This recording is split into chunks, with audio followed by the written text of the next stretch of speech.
يسألونك عن الأنفال قل الأنفال لله والرسول فاتقوا الله وأصلحوا ذات بينكم وأطيعوا الله ورسوله إن كنتم مؤمنين.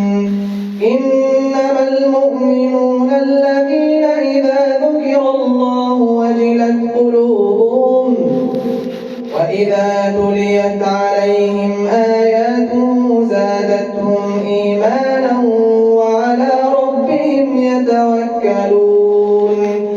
الذين يقيمون الصلاة ومما رزقناهم ينفقون أولئك هم المؤمنون حقا لهم درجات عند ربهم ومغفرة ورزق كريم. كما أخرجك ربك من بيتك بالحق وإن فريقا من المؤمنين لكارهون يجادلونك في الحق بعدما تبين كأنما يساقون إلى الموت وهم ينظرون.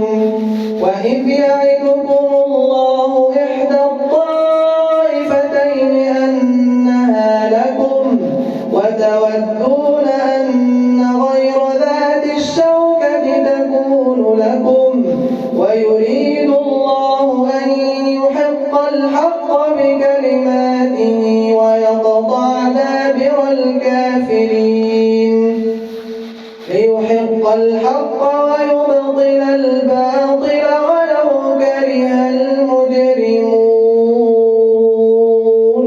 إذ تستغيثون ربكم فاستجاب لكم أني ممدكم ب1000 من الملائكة مردفين.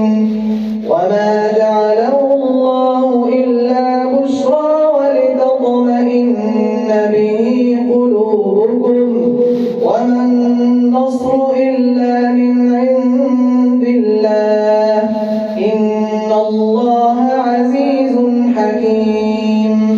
إذ يغشيكم النعاس أمنة منه وينزل عليكم من السماء ماء ليطهركم به ويذهب عنكم رجز الشيطان وليربط على قلوبكم ويثبت به الأقدام.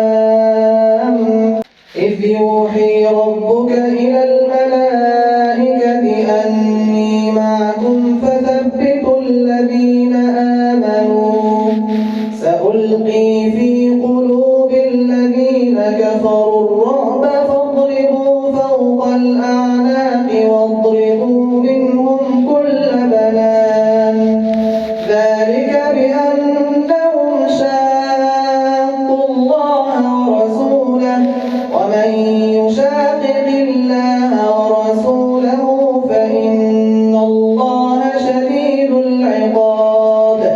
ذلكم فذوقوه وأن للكافرين عذاب النار.